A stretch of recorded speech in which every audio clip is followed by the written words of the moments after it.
그 자네는 누구인가? 저 말인가요? 제 이름은 유난. 떨고 있죠. 여러분들은 코난에서 일어난 사건들 중에서 가장 인상 깊었던 사건이 무엇이었나요? 옷걸이로 맞아서 사람을 죽인 미친 사건? 좌우대칭이 안 맞는다고 모든 것을 폭파하려고 했던 진짜 관계의 좌우대칭 성애자 사건? 그것도 아니라면 모든 사건의 원흉이자 진범인 안경 쓴 연쇄 살인마 사건? 그래요, 여러분들에겐 다양한 의견들이 있겠지만 저는 아사히 나루미, 한국어론 이성미 선생님이 나왔던 사건이 생각납니다. 이 사람이 누구인지 아마 아는 사람도 있을 테고 모르는 사람도 많을 거라고 생각합니다. 그래서 오늘은 이 사람의 인생에 대해서 알아보겠습니다. 아사히 나루미, 그녀는 도쿄에서 살다가 2년 전 월령도라는 곳으로 오게 됩니다. 그곳에서 나루미는 의사 일을 시작했고 2년 동안 많은 사람들을 치료해주게 됩니다. 그러던 어느 날 도쿄에서 누군가의 의뢰를 받고 마취침 성애자와 앞면에 뿔이 달려있는 트리케라톱스 한 마리, 그리고 반경 100m 안에 인간이 있다면 그 사람을 살인범이나 변사체로 만들어버리는 안경 쓴 꼬맹이가 오게 됩니다. 나루미 씨는 왜인지 그들에게 호감을 느꼈고 그들에게 이 섬에 대해서 설명을 해줍니다. 12년 전 이 섬에는 아소케이지, 한국어론 임성규라는 유명한 피아니스트가 있었는데 그 피아니스트가 자신의 딸과 아내가 있는 집에 불을 지르고는 그 집안에서 월광이라는 곡을 치고 있었다는 겁니다. 사건은 여기서 마무리되지 않고 2년 전 이 마을에 촌장이 죽은 사건이 발생했는데 그때도 월광이 흘러나왔다는 것을 알려줍니다. 초인 3인방은 소름이 돋았고 성미씨는 오늘이 촌장의 제삿날이니 오라는 말을 합니다. 하지만 연쇄살인마 안경제비 꼬마가 제사에 오게 됐으니 또 다른 누군가의 제삿날이 되게 생겼습니다. 그날 2년 전에 들렸던 음악이 들리기 시작했고 한 사람이 죽게 됩니다. 나루미 씨는 의사라서 죽은 시체의 사인을 알 수 있었고 그것을 코난 일행에게 알려줍니다. 코난 일행은 살인이 더 일어날 수도 있으니 그날은 현장에서 시체와 함께 잠을 잔다는 정신병자 같은 소리를 합니다. 하지만 나루미 씨는 이런 정신병자들을 또 언제 보겠냐는 마인드로 같이 그곳에 가서 잠을 청합니다. 다음날이 되고 육지에서 경찰들이 왔고 나루미 씨는 밤을 새고 경찰들에게 사건에 대해서 설명을 해줍니다. 쪽잠을 자고 나서 경찰들이 사람들을 신문하고 있는 월영도 동사무소로 갔더니 자신의 신문은 마지막 번째라는 것을 듣습니다. 그렇게 얼마 시간이 지나더니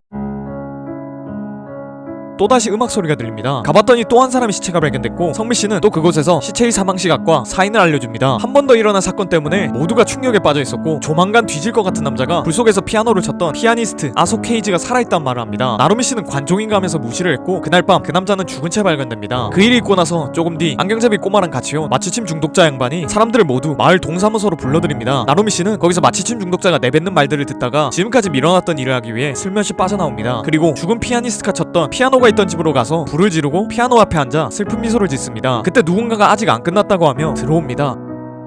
시간은 12년 전, 아니 그보다도 더 오랜 시간을 거슬러 올라갑니다. 월영도에는 임성규라는 아주 유명한 피아니스트가 있었습니다. 그는 아주 유명해서 해외까지 공연을 다닐 정도였습니다. 그리고 그는 고향에 4명의 친구가 있었는데 4명의 친구는 유명한 피아니스트인 아소케이지, 즉 임성규를 이용해 먹기 시작합니다. 해외로 나가는 임성규에게 마약 운반을 맡겨 섬으로 돌아오면 그 마약을 가지고 와서 브로커들에게 팔아먹었던 겁니다. 아소케이지는 양심의 가책을 느끼고 있었고 그는 더 이상 마약 운반을 하지 않겠다고 친구들에게 말을 합니다. 4명의 친구들은 임성규가 자신들의 비밀을 말할까봐 두려워졌고 그의 집에 불을 지릅니다. 불타는 집에 있던 임성규와 그의 아내, 그의 딸까지 결국 모두 불타서 죽어버립니다. 하지만 다행인지 불행인지 아소케이지에겐 아들이 있었는데 그 아들은 병이 있어서 도쿄에 가 있던 상태였고 참사를 피하게 됩니다. 그 아들은 아버지의 사고에서 뭔가 수상함을 느꼈고 그 죽음을 파헤치기 시작합니다. 결국 아들은 그 죽음에 아버지의 친구 4명이 연관되어 있다는 걸 알아냈고 그들을 죽일 계획을 짭니다. 아들은 자신의 정체를 안 들키기 위해 월영도로 2년 전에 여자로 위장하여 들어갔고 한 명씩 죽이기 시작합니다. 이 아들의 이름은 아소세이지, 한국어론 임성미였습니다. 아사히 나루미, 즉 이성미 씨가 바로 피아니스트의 아들이었던 거죠. 코난이 그가 행했던 모든 범죄들을 알아내자 그는 피아노와 함께 불타서 없어지려고 했고 그때 코난이 들어옵니다. 아버지가 불타는 곳에서 쳤던 음악은 아들인 성미에게 전하는 메시지였고 아버지는 성미에게 잘 살라는 메시지를 남겼었습니다. 하지만 성미씨는 어차피 손이 더러워져서 삶에 대한 의지가 없었고 코난을 불타는 집에서 집어 던져버린다 혼자서 죽어버립니다. 그리고 피아노로 고마워요 꼬마 탐정님 이라는 메시지를 남깁니다. 이 사건으로 보아 나루미씨, 아니 성미씨는 복수심에 불타긴 했지만 본성이 그렇게 나쁜 사람으로는 안 보입니다. 모든 범행이 밝혀지자 아무에게도 피해 안 가게 혼자서 죽으려고 했던 점, 그리고 코난이 불길 속으로 들어오자 코난이 살 수 있게끔 밖으로 던져준 걸 보면 그의 인성을 알 수 있습니다. 이미 살인을 했는데 뭔 인성 발언하냐고 말할 수도 있는데 가끔씩 지가 살라고 인지를 잡고 걔 붕신 같은 짓 하다가 코난한테 살인죄 맞는 친구들이 많으니까 성미씨는 굉장히 양반에 속하는 편입니다. 아마 이 편을 레전드로 생각하는 사람들이 많아서 이 사람에 대해 아는 사람도 많았을 것 같습니다. 다음 편은 또 어떤 사람으로 올지 모르겠지만 기대해 주셨으면 좋겠네요. 그럼 다음 시간에 만나요.